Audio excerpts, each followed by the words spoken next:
ನಮಸ್ಕಾರ. ಚಾನೆಲ್ಗೆ ಸಬ್ಸ್ಕ್ರೈಬ್ ಮಾಡಿಲ್ಲ ಅಂದರೆ ಸಬ್ಸ್ಕ್ರೈಬ್ ಮಾಡಿ. ಬನ್ನಿ ಕತೆ ಕೇಳೋಣ.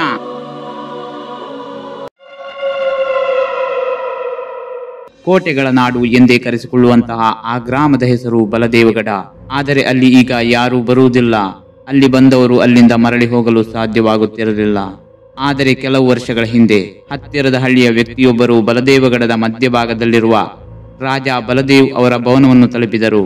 ಅವರ ಮನೆಗೆ ಹಿಂತಿರುಗಿದರು ಎಂದು ಹೇಳಲಾಗುತ್ತದೆ. ಆತನ ಧೈರ್ಯವನ್ನು ಕಂಡು ಗ್ರಾಮಸ್ಥರು ಕೂಡ ಬಲದೇವಗಡದಲ್ಲಿ ಅಡಗಿರುವ ರಹಸ್ಯವೇನು ಎಂದು ನೋಡಿಕೊಂಡು ಬರೋಣ ಎಂದು ಮನಸ್ಸು ಮಾಡಿದರು.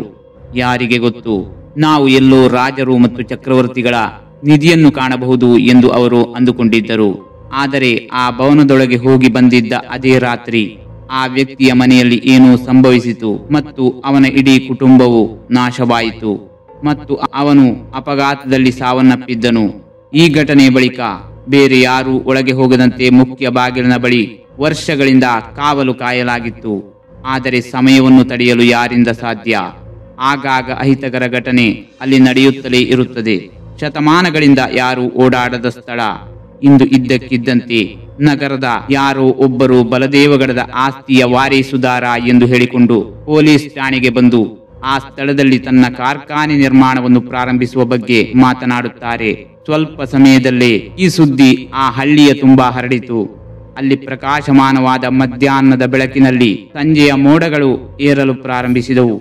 ನಗರದಿಂದ ಬಂದಿದ್ದ ವೀರ ಪ್ರತಾಪ್ ಅಲ್ಲಿನ ಇನ್ಸ್ಪೆಕ್ಟರ್ ಬಳಿ ತನ್ನ ಪ್ಲಾನಿಂಗ್ ಬಗ್ಗೆ ಚರ್ಚಿಸುತ್ತಿದ್ದು, ಅವನ ಗೆಳತಿಯು ಕೂಡ ಜೊತೆಗಿದ್ದಳು. ಇನ್ಸ್ಪೆಕ್ಟರ್ ಕೂಡ ಅವರಿಗೆ ಬಹಳಷ್ಟು ವಿವರಿಸಿದರು. ಆದರೆ ವೀರ್ ದೆವ್ವ ಆತ್ಮಗಳು ಇರುವುದನ್ನು ನಂಬಲು ಸಿದ್ಧವಿರಲಿಲ್ಲ. ಈ ಘಟನೆಯ ವಿಷಯವಾಗಿ ಇನ್ಸ್ಪೆಕ್ಟರ್ ವೀರ್ನನ್ನು ತರಾಟೆಗೆ ತೆಗೆದುಕೊಂಡರು.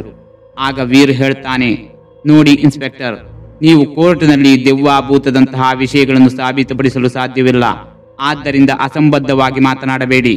ಮತ್ತು ನಿವೃತ್ತರಾದ ನೀವು ಇನ್ನು ಸರ್ಕಾರಿ ಕ್ವಾರ್ಟರ್ ಸೋರುವ ಚಾವಣಿಯ ಅಡಿಯಲ್ಲಿ ವಾಸಿಸುತ್ತಿದ್ದೀರಿ ಎಂದು ನಾನು ಕೇಳಿದ್ದೇನೆ. ನಾನು ನಿಮಗೆ ಡ್ಯೂಪ್ಲೆಕ್ಸ್ ಅನ್ನು ನಿರ್ಮಿಸಿದರೆ ಹೇಗೆ? ಇದನ್ನು ಕೇಳಿದ ಇನ್ಸ್ಪೆಕ್ಟರ್ ತೀಕ್ಷ್ಣವಾದ ನಗುವಿನೊಂದಿಗೆ ಒಪ್ಪುತ್ತಾನೆ. ಅದಕ್ಕೆ ಸರಿ ಎಂದು ವೀರ್ ತನ್ನ ಕುರ್ಚಿಯಿಂದ ಎದ್ದೇಳುತ್ತಾನೆ. ವೀರ್ ಮತ್ತೆ ಇನ್ಸ್ಪೆಕ್ಟರ್ ಬಳಿ ಹೇಳುತ್ತಾನೆ, ಹಾಗಾದರೆ ರೆಡಿ ಇದ್ದೀರಾ ತಾನೆ? ಒಮ್ಮೆ ಕೆಲಸ ಶುರುವಾದರೆ ನಿಲ್ಲಿಸಬಾರದು ಎಂಬುದನ್ನು ನೆನಪಿಡಿ. ಹೀಗೆ ವೀರ್ ಮತ್ತು ಇನ್ಸ್ಪೆಕ್ಟರ್ ಇನ್ನೂ ಮಾತನಾಡುತ್ತಿದ್ದರು. ಆಗ ಅಲ್ಲಿದ್ದ ಕಾನ್ಸ್ಟೇಬಲ್ ಹೊರಗಿನಿಂದ ಓಡಿ ಬಂದು ಉದ್ವೇಗದಿಂದ ಮಾತನಾಡಿದ. ಹವಾಲ್ದಾರ್ ಸರ್, ಇದು ಆಶ್ಚರ್ಯಕರವಾಗಿದೆ. ಗ್ರಾಮಸ್ಥರು ಇಲ್ಲಿನ ಪೊಲೀಸ್ ಠಾಣೆಯ ಕಡೆ ಬರುತ್ತಿದ್ದಾರೆ. ಈ ವಿಷಯ ಅವರಿಗೆ ತಿಳಿದಂತೆ ತೋರುತ್ತದೆ. ಇದನ್ನು ಕೇಳಿದಾಗ ಇನ್ಸ್ಪೆಕ್ಟರ್ ಬೆವರತೊಡಗುತ್ತಾರೆ ಮತ್ತು ಇನ್ಸ್ಪೆಕ್ಟರ್ ವೀರ್ ಬಳಿ ಹೇಳುತ್ತಾರೆ, ಸರ್ ನೀವು ಇಲ್ಲೇ ಕುಳಿತುಕೊಳ್ಳಿ, ನಾನು ಜನರಿಗೆ ವಿವರಿಸಿ ಬರುತ್ತೇನೆ. ಆದರೆ ವೀರ್ ಇನ್ಸ್ಪೆಕ್ಟರ್ ಮಾತನ್ನು ಕೇಳಲು ಸಿದ್ಧನಿಲ್ಲ. ವೀರ್ ಹೇಳ್ತಾನೆ, ಗ್ರಾಮಸ್ಥರಿಗೆ ಏನು ಬೇಕು? ವೀರ್ ಮತ್ತು ಇನ್ಸ್ಪೆಕ್ಟರ್ ಹೊರಗೆ ತಲುಪಿದ ಕೂಡಲೇ ಎದುರಿಗಿದ್ದ ನೋಟ ಕಂಡ ಇನ್ಸ್ಪೆಕ್ಟರ್ಗೆ ಒಂದು ಕ್ಷಣ ತಲೆ ಸುತ್ತುತ್ತದೆ. ನೂರಾರು ಗ್ರಾಮಸ್ಥರು ಎದುರಿಗೆ ಸೇರಿದ್ದು ಎಲ್ಲರ ಕೈಯಲ್ಲಿದ್ದ ಟಾರ್ಚ್ ನೋಡಿದಾಗ ಒಂದು ಕ್ಷಣ ಎಲ್ಲರಿಗೂ ರಕ್ತ ಸೋರುತ್ತಿರುವಂತೆ ಭಾಸವಾಯಿತು. ಇನ್ಸ್ಪೆಕ್ಟರ್ ಏನಾದರೂ ಹೇಳುವ ಮೊದಲು ವೀರ್ ಮುಂದೆ ಬಂದು ಮಾತನಾಡುತ್ತಾನೆ. ಗ್ರಾಮಸ್ಥರೇ, ನಾನು ವೀರ್ ಪ್ರತಾಪ್ ಸಿಂಗ್, ಬಲದೇವಗಡದ ಈಗಿನ ವಾರಸುದಾರ. ಇಂದು ಪ್ರಜಾಪ್ರಭುತ್ವ ಇಲ್ಲದಿದ್ದರೆ ನಾನು ನಿಮ್ಮೆಲ್ಲರ ರಾಜನಾಗಿರುತ್ತಿದ್ದೆ ಮತ್ತು ನನ್ನನ್ನು ನಂಬುತ್ತೇನೆ, ಒಳ್ಳೆಯ ರಾಜ.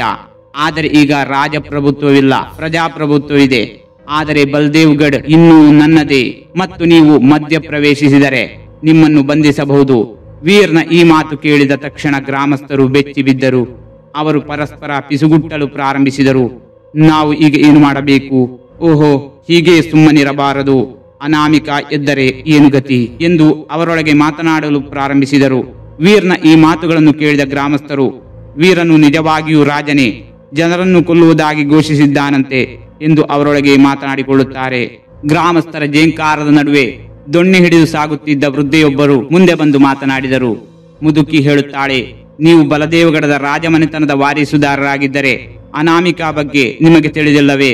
ನೀವು ಏನು ಯೋಚಿಸುತ್ತಿದ್ದೀರಿ? ಅದೇ ರಾಜಕುಮಾರಿ ಅನಾಮಿಕಾ ನಿಮ್ಮ ಕುಟುಂಬವನ್ನು ರಾಜನಿಂದ ಬಡತನಕ್ಕೆ ಬದಲಾಯಿಸಿದಳು. ನೆನಪಿದೆಯೇ ನಿಮಗೆ? 150 ವರ್ಷಗಳ ಹಿಂದೆ ಈ ಘಟನೆ ನಡೆದಿದ್ದು. ಇಲ್ಲಿ ಬಲದೇವ ಪ್ರತಾಪ್ ಸಿಂಗ್ ರಾಜನಾಗಿದ್ದ. ಅವರಿಗೆ 2 ಮಕ್ಕಳಿದ್ದರು, ಆದರೆ ಬೇರೆ ಬೇರೆ ರಾಣಿಯರು. ರಾಜಕುಮಾರಿ ಅನಾಮಿಕಾ ಮತ್ತು ರಾಜಕುಮಾರ ಭೈರವ.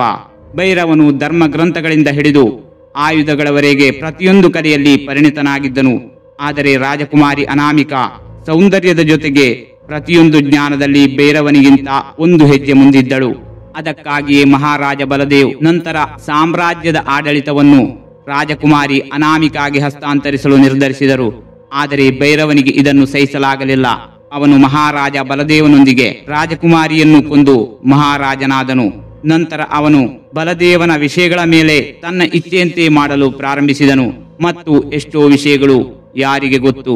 ಆದರೆ ರಾಜಕುಮಾರಿ ಅನಾಮಿಕಳ ಆತ್ಮವು ಇದೆಲ್ಲವನ್ನು ಹೆಚ್ಚು ಕಾಲ ಮುಂದುವರಿಸಲು ಬಿಡಲಿಲ್ಲ. ಅದರ ವಿನಾಶದಿಂದಾಗಿ ಇಡೀ ಬಲದೇವ್ಗಢ್ ನಡುಗಿತು ಮತ್ತು ಭೈರವನು ಹುಚ್ಚನಾದ. ಭೈರವನ ಜೀವ ಉಳಿಸಲು ಭೈರವನ ತಾಯಿ ತಂತ್ರಮಂತ್ರದ ಸಹಾಯದಿಂದ ಅನಾಮಿಕಾಳ ಆತ್ಮವನ್ನು ಗೊಂಬೆಯೊಂದರಲ್ಲಿ ಸೆರೆ ಹಿಡಿದು ಬಾಗಿಲಿನ ಚೌಕಟ್ಟಿನಲ್ಲಿ ಸಿಲುಕಿಸಿ ಅರಮನೆಯನ್ನು ಬಿಟ್ಟು ಎಲ್ಲೋ ಹೋದರು. ಅಂದಿನಿಂದ ಅವಳ ನೆರಳು ಇಡೀ ಬಲದೇವಗಢದ ಮೇಲಿದೆ. ಅಲ್ಲಿಗೆ ಹೋಗುವ ಧೈರ್ಯ ಯಾರಿಗೂ ಇಲ್ಲ. ವೀರ್ಗೆ ಇವೆಲ್ಲ ಗೊತ್ತಿಲ್ಲವೆಂದಲ್ಲ, ಆದರೆ ಆಧುನಿಕ ಕಾಲದಲ್ಲಿ ಬದುಕುತ್ತಿರುವ ವೀರ್ಗೆ ಅಂತಹ ವಿಷಯಗಳಲ್ಲಿ ನಂಬಿಕೆ ಇಲ್ಲ. ಅದಕ್ಕಾಗಿಯೇ ಪೊಲೀಸ್ ಠಾಣೆಯ ಹೊರಗೆ ಗ್ರಾಮಸ್ಥರ ಮುಂದೆ ನಿಂತ ವೀರ್ ಆ ಮುದುಕಿಗೆ ಹೇಳುತ್ತಾನೆ, ಅಜ್ಜಿ, ನನಗೆ ಅನಾಮಿಕಾಳ ಕತೆ ಚೆನ್ನಾಗಿ ಗೊತ್ತು. ಇದೆಲ್ಲವೂ ಕೇಳಿದ ಮಾತು. ದೆವ್ವ, ಪಿಶಾಚಿಗಳು ಮತ್ತು ವಿಕ್ರಮ ಬೇತಾಳ ಕತೆಗಳು. ನೀವು ನನ್ನ ಆಸ್ತಿಯನ್ನು ಸ್ವಾಧೀನಪಡಿಸಿಕೊಳ್ಳಲು ಬಯಸುತ್ತಿದ್ದೀರಿ ಎಂದು ನನಗೆ ಅನಿಸುತ್ತಿದೆ. ಇನ್ಸ್ಪೆಕ್ಟರ್ ಈ ಮಾತನ್ನು ಹೊಗಳಿಕೆಯಿಂದಲೇ ಹೇಳುತ್ತಾರೆ. ನೀವು ಆ ಸ್ಥಳವನ್ನು ಬಿಟ್ಟು ಕೊಡದಿದ್ದರೆ ಆ ಸ್ಥಳಕ್ಕಾಗಿ ನಾನು ನಿಮ್ಮೆಲ್ಲರನ್ನು ಬಂಧಿಸಬೇಕಾಗಬಹುದು. ಇದನ್ನು ಕೇಳಿ ಮುದುಕಿ ಗ್ರಾಮಸ್ಥರ ಬಳಿ ಹೇಳುತ್ತಾಳೆ, ಇನ್ನು ಅವರ ಜೊತೆ ಮಾತೇನು, ಬನ್ನಿ ಎಲ್ಲರೂ ತಮ್ಮ ತಮ್ಮ ಮನೆಗಳಿಗೆ ಹಿಂತಿರುಗಿ. ಅವರು ಹೇಗಾದರೂ ಸಾಯಲಿ, ವಿನಾಶವು ಖಂಡಿತ. ಗ್ರಾಮಸ್ಥರೆಲ್ಲರೂ ಹೋದ ತಕ್ಷಣ ವೀರ್ ತನ್ನ ಗೆಳತಿ ಮತ್ತು ಇನ್ಸ್ಪೆಕ್ಟರ್ ಹಿಂದಿನ ಪೊಲೀಸ್ ಬ್ಯಾಕಪ್ನೊಂದಿಗೆ ಬಲದೇವಗಢದ ಆ ಕೋಟೆಯ ಕಡೆ ಹೊರಡುತ್ತಾನೆ.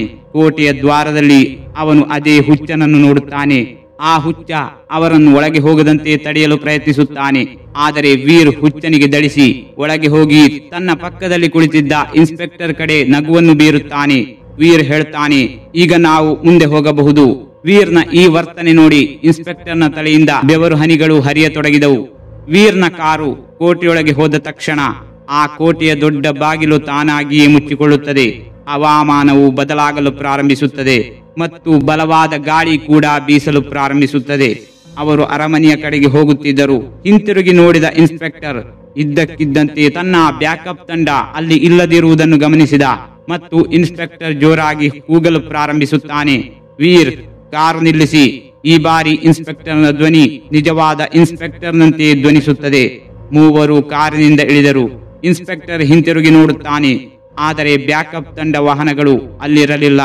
ಹಾಗೆ ಸ್ವಲ್ಪ ಹಿಂದಕ್ಕೆ ಹೋಗಿ ನೋಡಿದಾಗ ಇನ್ಸ್ಪೆಕ್ಟರ್ಗೆ ಗೊತ್ತಾಗುತ್ತದೆ, ಕಾರು ಪಲ್ಟಿಯಾಗಿದ್ದು ಬ್ಯಾಕಪ್ ತಂಡದ ಸಿಬ್ಬಂದಿಗಳ ಮೃತದೇಹಗಳು ಮರದಲ್ಲಿ ನೇತಾಡುತ್ತಿದ್ದವು ಮತ್ತು ರಣಹದ್ದು ಸುತ್ತಲೂ ಹಾರುತ್ತಿತ್ತು. ಮೃತದೇಹಗಳ ಮಾಂಸಗಳನ್ನು ಚುಚ್ಚಿ ತಿನ್ನುತ್ತಿದ್ದವು. ಆ ದೃಶ್ಯವನ್ನು ನೋಡಿ ವೀರ್ನ ಗೆಳತಿ ಕಿರುಚುತ್ತಾಳೆ ಮತ್ತು ವೀರ್ನ ಗೆಳತಿ ಹೇಳುತ್ತಾಳೆ, ಅವರನ್ನು ಇಷ್ಟು ಕೆಟ್ಟದಾಗಿ ಕೊಂದವರು ಯಾರು?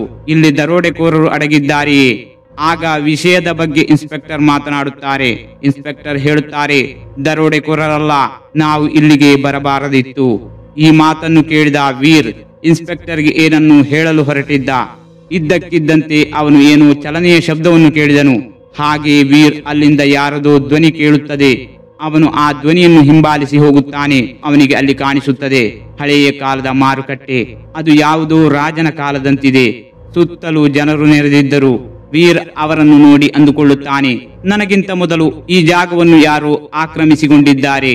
ಅವರು ಭೂತದ ಕಥೆಗಳನ್ನು ಸೃಷ್ಟಿಸಿ ಜನರನ್ನು ಇಲ್ಲಿಂದ ದೂರ ಇಡುತ್ತಿದ್ದಾರೆ. ಅಷ್ಟರಲ್ಲಿ ಎದುರಿನಿಂದ ಇಬ್ಬರು ಮಾತನಾಡುತ್ತಾ ಬರುತ್ತಾರೆ. ವೀರ್ ಅವರಿಗೆ ಏನಾದರೂ ಹೇಳುವ ಮೊದಲು ಇಬ್ಬರು ವೀರ್ನ ದೇಹವನ್ನು ಆತ್ಮಗಳಂತೆ ಹಾದು ಹೋಗುತ್ತಾರೆ. ವಾಸ್ತವವಾಗಿ ಇವುಗಳು 150 ವರ್ಷಗಳ ಹಿಂದೆ ತಮ್ಮ ಜೀವವನ್ನು ಕಳೆದುಕೊಂಡ ಆತ್ಮಗಳು. ಆಕಾಶದಲ್ಲಿ ಎಲ್ಲೆಲ್ಲಿಯೂ ಕಪ್ಪು ಮೋಡಗಳು ಜಮಾಯಿಸಿ ಜೋರಾಗಿ ಗುಡುಗಿದವು. ಇನ್ಸ್ಪೆಕ್ಟರ್ ಅಲ್ಲಿಂದ ಓಡಿ ಹೋಗಲು ಪ್ರಾರಂಭಿಸಿದ. ಇದ್ದಕ್ಕಿದ್ದಂತೆ ಹತ್ತಿರದ ಮನೆಯ ವ್ಯಕ್ತಿಯೊಬ್ಬರು ಗಾಳಿಯಲ್ಲಿ ಕೈ ಬೀಸುತ್ತಾ ಇನ್ಸ್ಪೆಕ್ಟರ್ ಅವರನ್ನು ಹಿಂಬಾಲಿಸಿದರು ಮತ್ತು ಅವರ ಪಾದಗಳನ್ನು ಹಿಡಿದು ಒಳಗೆ ಎಳೆದರು. ಇದನ್ನು ಕಂಡ ವೀರ್ನ ಗಂಟಲು ಒಣಗತೊಡಗಿತು. ಆದರೂ ಅವನು ಆ ಮನೆಯ ಕಡೆ ಹೋಗುತ್ತಾನೆ. ಬಾಗಿಲನ್ನು ತಲುಪಿದ ತಕ್ಷಣ ಅವನು ಒಳಗೆ ನೋಡುತ್ತಾನೆ. ಇನ್ಸ್ಪೆಕ್ಟರ್ನ ತಲೆಯ ಮೇಲೆ ತನ್ನ ಉಗುರುಗಳನ್ನು ಹೊರಹಾಕುತ್ತಾ ಹಾರುತ್ತಿರುವ ರಣಹದ್ದನ್ನು ನೋಡುತ್ತಾನೆ ವೀರ್ಗೆ ಇದೆಲ್ಲವನ್ನು ನೋಡಿ ಎಷ್ಟು ಭಯಾನಕವಾಯಿತೆಂದರೆ ಅವನು ಎಡವಿ ಬೀಳುತ್ತಾನೆ. ಅಷ್ಟರಲ್ಲಿ ಅವನ ಗೆಳತಿಯ ಧ್ವನಿ ಬರುತ್ತದೆ, ವೀರ್ ನನ್ನನ್ನು ಉಳಿಸು, ವೀರ್ ನನ್ನನ್ನು ರಕ್ಷಿಸು. ಒಂದು ಕೈ ತನ್ನ ಗೆಳತಿಯನ್ನು ಅವಳ ಕೂದಲಿನಿಂದ ಅರಮನೆಯ ಕಡೆಗೆ ಎಳೆಯುವುದನ್ನು ವೀರ್ ನೋಡುತ್ತಾನೆ. ಅವನು ತನ್ನನ್ನು ತಾನು ನಿಯಂತ್ರಿಸಿಕೊಳ್ಳುವ ಹೊತ್ತಿಗೆ ಅವಳು ತುಂಬಾ ದೂರ ತಲುಪಿದ್ದಳು. ವೀರ್ ಈಗ ಅರಮನೆಯ ಕಡೆಗೆ ಹೋಗಲು ಪ್ರಾರಂಭಿಸುತ್ತಾನೆ. ಅರಮನೆಯಲ್ಲಿ ಅಲೆದಾಡುವಾಗ ಅವನು ಅದೇ ಬಾಗಿಲನ್ನು ತಲುಪುತ್ತಾನೆ. ಅಲ್ಲಿ ಅನಾಮಿಕಾಳ ಆತ್ಮವು ಗೊಂಬೆಯೊಳಗೆ ಸೆರೆಯಾಗಿದೆ. ಮೊದಲೇ ಭಯದಲ್ಲಿ ಇದ್ದ ವೀರ್ ಜೊತೆ ಮತ್ತೊಂದು ಭಯಾನಕ ಘಟನೆ ನಡೆಯುತ್ತದೆ. ಬಾಗಿಲಿನ ಚೌಕಟ್ಟಿನಿಂದ ಗಾಳಿಯು ಬಲಗೊಳ್ಳುತ್ತದೆ, ಧೂಳು ಎಲ್ಲೆಡೆ ಹಾರಲು ಪ್ರಾರಂಭಿಸುತ್ತದೆ. ನಂತರ ಅದೇ ಗೊಂಬೆಯು ಹುಡುಗಿಯ ಆಕಾರವನ್ನು ತೆಗೆದುಕೊಳ್ಳುತ್ತದೆ ಮತ್ತು ಕಿರುಚಲು ಪ್ರಾರಂಭಿಸುತ್ತದೆ. ರಾಜಕುಮಾರಿ ಅನಾಮಿಕಾ ಆಗಿ ಬದಲಾಗುತ್ತದೆ. ರಾಜಕುಮಾರಿ ಅನಾಮಿಕಾ ಹೇಳುತ್ತಾಳೆ, ನಾನು 150 ವರ್ಷಗಳಿಂದ ಈ ದಿನಕ್ಕಾಗಿ ಕಾಯುತ್ತಿದ್ದೆ. ಇಂದು ಯಾರೋ ಬಂದಿದ್ದಾರೆ ನೋಡು, ಈ ರಾಜಮನೆತನದ ವಾರೇಸುದಾರ. 150 ವರ್ಷಗಳಲ್ಲಿ ಏನೂ ಬದಲಾಗಿಲ್ಲ. ಅವನು ಕೂಡ ಒಬ್ಬ ಕೆಟ್ಟ ಗುಣಗಳನ್ನು ಹೊಂದಿದ್ದ ಮನುಷ್ಯ ಆಗಿದ್ದ. ಅದೇ ರೀತಿ ನೀನು ಕೂಡ ಒಬ್ಬ ಕೆಟ್ಟ ಗುಣಗಳನ್ನು ಹೊಂದಿರುವ ಮನುಷ್ಯ. ತನ್ನ ದುರಾಸೆಯಿಂದ ಯಾರನ್ನಾದರೂ ದಾರಿಯಿಂದ ತೆಗೆದುಹಾಕಬಹುದು ಎಂದು ಅಂದುಕೊಳ್ಳುತ್ತಿದ್ದ. ಇದೆಲ್ಲವೂ ಇಂದು ಕೊನೆಗೊಳ್ಳುತ್ತದೆ, ಇಲ್ಲಿಯೇ ನಿನ್ನೊಂದಿಗೆ. ಈ ಮಾತು ಹೇಳಿದ ತಕ್ಷಣ ಅನಾಮಿಕಾ ಅವನ ಕತ್ತನ್ನು ಹಿಡಿದು ಮೇಲಕ್ಕೆ ಎತ್ತುತ್ತಾಳೆ. ವೀರ್ ಕಿರುಚುತ್ತಲೇ ಇರುತ್ತಾನೆ. ಅನಾಮಿಕಾ ಅವನನ್ನು ಎಷ್ಟು ಬಿಗಿಯಾಗಿ ಹಿಡಿದಿದ್ದಳು ಎಂದರೆ ಅವನ ಇಡೀ ದೇಹದ ಕೆಳಗೆ ಒಂದು ಹೊಂಡವಾಗಿ ಮಾರ್ಪಾಡು ಆಗಲು ಪ್ರಾರಂಭಿಸಿತು. ಅವನನ್ನು ಅನಾಮಿಕಾ ಅಲ್ಲಿ ಮೊಳೆ ಹೊಡೆದು ಗೊಂಬೆಯಂತೆ ಹೂಳುತ್ತಾಳೆ. ಇಂದಿಗೂ ವೀರ್ ಅದೇ ಅರಮನೆಯಲ್ಲಿ ಗೊಂಬೆಯಂತೆ ನೇತಾಡುತ್ತಿದ್ದು ಅವನ ಪಕ್ಕದಲ್ಲಿ ಅವನ ಪ್ರೇಮಿಯೂ ಇದ್ದಾಳೆ. ಇಂದಿಗೂ ಅಲ್ಲಿ ಪ್ರೇತಾತ್ಮಗಳು ಇರುತ್ತವೆ, ಆದರೆ ಅವು ಜನರಿಗೆ ಯಾವುದೇ ಹಾನಿ ಮಾಡುವುದಿಲ್ಲ ಎಂದು ಹೇಳಲಾಗುತ್ತದೆ. ಸರ್ಕಾರವು ಈ ಸ್ಥಳವನ್ನು ಪ್ರವಾಸಿ ಸ್ಥಳವನ್ನಾಗಿ ಮಾಡಿದೆ. ಹಗಲು ಹೊತ್ತು ಅಲ್ಲಿಗೆ ಜನರು ಭೇಟಿ ನೀಡಲು ಬರುತ್ತಾರೆ. ಆದರೆ ಇಂದಿಗೂ ಯಾರು ಅಲ್ಲಿಗೆ ರಾತ್ರಿ ಬರಲು ಧೈರ್ಯ ಮಾಡುತ್ತಿಲ್ಲ, ಏಕೆಂದರೆ ಅನಾಮಿಕಾ ಇನ್ನೂ ಅಲ್ಲಿದ್ದಾಳೆ.